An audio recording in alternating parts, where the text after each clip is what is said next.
الحمدللہ والصلاۃ والسلام علی رسول اللہ وعلی آلہ وصحبہ ومن والہ بعد۔ ایک سوال آیا ہے کہ کیا غیر ملک میں، کافروں کے ملک میں روٹی کمانے کے لیے جانا کیسا ہے؟ دیکھیں، بنیادی طور پر مسلمان کو سب سے زیادہ عزیز اپنا ایمان ہوتا ہے۔ صحابہ کرام مکہ چھوڑ کر، جو کہ اپنا ان کا وطن تھا، اس لیے آئے تھے مدینہ میں کہ وہاں پر آپ کا دین اچھا ہو جائے گا۔ پاک و ہند کے مسلمان جو تھے وہ پاکستان میں اس لیے آئے تھے کہ ہندوستان میں دباؤ ہے اور ہمیں یہاں دین پر عمل کرنا ہمارے لیے آسان ہوگا۔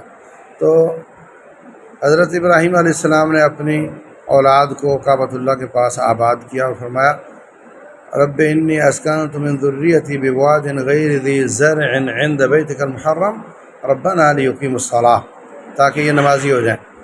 تو ہمیشہ مسلمان جو ہوتا ہے وہ اپنے دین کو ترجیح دیتا ہے۔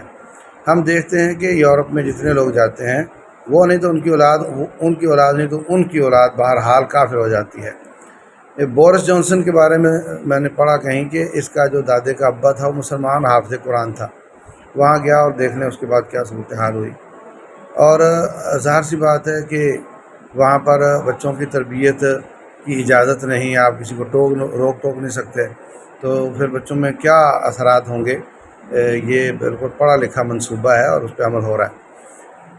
تو پھر جو بندہ وہاں جاتا ہے وہ کٹ جاتا ہے اپنے رشتہ داروں سے بھی، اور رشتہ داری ملانا بھی اللہ تعالیٰ کا حکم ہے۔ اور پھر یہ پڑھے لکھے ذہن جب ملک سے نکل جاتے ہیں تو ظاہر وہاں ان کو تنخواہ ملتی ہے تو ان کو فائدہ بھی دیتے ہیں، تو کافر ترقی کرتا ہے، مسلمان نیچے جاتا ہے۔ یہ سب باتیں ہیں۔ اور رسول اللہ صلی اللہ علیہ وسلم کا فرمان کہ انا بریء من کل مسلم یسکن بین ظہرانی المشرکین، مسلم شریف میں ہے کہ میں اس بندے سے، میرا کوئی تعلق نہیں، رسول اللہ صلی اللہ علیہ وسلم فرماتے ہیں میرا کوئی تعلق نہیں جو مشرکوں کے بیچ میں جا کر رہتا ہے۔ تو ظاہر سی بات ہے بندے کی اخلاق پر بھی، اس پر بھی، اس کے ایمان پر بھی اثرات ہوتے ہیں۔ جہاں تک اس بات کا تعلق ہے کہ نہیں وہاں تو اسلام پاکستان سے زیادہ ہے اور پاکستان تو اسلامی ملک ہے، نہیں، یہ بڑی زہریلی بات ہے، سطحی بات ہے۔ وہاں پر اسلام ظاہری طور پر کہ آپ کو کہیں مسجد بنانے کی اجازت ہے یا نماز پڑھنے کی اجازت ہے، آپ کا مکمل بایو ڈاٹا ان کے پاس ہوتا ہے، ان کی ایجنسیاں آپ کا مکمل سکروٹنی کرتی ہیں۔ اگر آپ پکے توحید والے ہیں، اگر آپ پکے موحد اور شریعت پر عمل کرنے والے ہیں، آسمان سے آنے والی، تو وہ آپ کو کیٹیگرائز کریں گے اور اس کے بعد تنگ کرنا شروع کریں گے۔ دسیوں مثالیں میرے پاس ہیں، لوگ آتے ہیں اور بتاتے ہیں کہ پھر وہ ایسا تنگ کریں گے، کسی نہ کسی بہانے، کوئی پلمبر کے نام سے، کوئی الیکٹریشین کے نام سے آپ کے اندر گھسے گا اور جا کر کے ساری معلومات لے گا۔ پھر آپ کو بلا وجہ انویسٹیگیشن بھگتنی پڑے گی۔ ان کی باڈی لینگویج یہ کہے گی کہ آپ یہاں سے چلے جاؤ۔ کتنے لوگ آئے ہیں، میں ان سے ملا بھی ہوں۔ ہاں، جو تصوف کا مارا ہوا ہو، جو قبر پرست ہو، جو خانقاہی سسٹم میں ہو، جن کو وہ خود وہ چاہتے ہیں کہ ایسے مسلمان ہو جائیں، ان کو باقاعدہ سہولتیں بھی ملیں گی، ترقی بھی ملے گی۔ قرآن، اس کا ترجمہ، اس میں جہاد کی آیات یہ آپ واضح طور پر وہاں بیان نہیں کر سکتے، عمل کرنا تو بڑی دور کی بات ہے۔ خالص توحید، ایک بھی ایسا مدرسہ جو احادیث کی کتابیں جیسے پاکستان میں پڑھائی جاتی ہیں وہاں پڑھانے والا نہیں ہے۔ یہاں ماشاءاللہ سے دسیوں ہیں۔ اور یہ کہنا کہ پاکستان اسلامی ملک نہیں، یہ بڑی زہریلی بات ہے۔ پاکستان کے قانون میں لکھا ہے کہ اس کا حکمران مسلمان ہوگا اور اس کا چیف جسٹس مسلمان ہوگا، اور اس میں جو غیر اسلامی قوانین ہیں وہ نہیں بن سکیں گے۔ اس کے لیے نظریاتی کونسل، اسلامی نظریاتی کونسل، وہ وہاں پہ ویٹو کر دیتی ہے۔ کچھ غلطیاں ہیں اور بنے بھی ہیں، اس میں مانتا ہوں، لیکن قانون یہی ہے۔ کوئی ملک ایسے نہیں جس میں یہ ہو کہ یہاں اسلام کے خلاف کوئی قانون نہیں بنے گا۔ تو وہاں پر دکھانے کے دانت اور ہیں اور کھانے کے اور ہیں۔ نچلی سطح پر آپ کو بڑی جو سویلائزیشن بھی دکھائی جائے گی، آپ کو بڑا ٹالرنس بھی دکھایا جائے گا، آپ کو ایکویٹی کہ جناب نہیں، مساوات ہے جناب، سب کے ساتھ برابر سلوک کیا جاتا ہے، لیکن وہاں نسلی امتیاز بھی موجود ہے۔ آپ کی شناختی کارڈ پہ لکھا رہتا ہے کہ یہ ایشین ہے، یہ یورپین ہے، یہ کالا ہے، یہ گورا ہے، یہ صاف لکھا رہتا ہے۔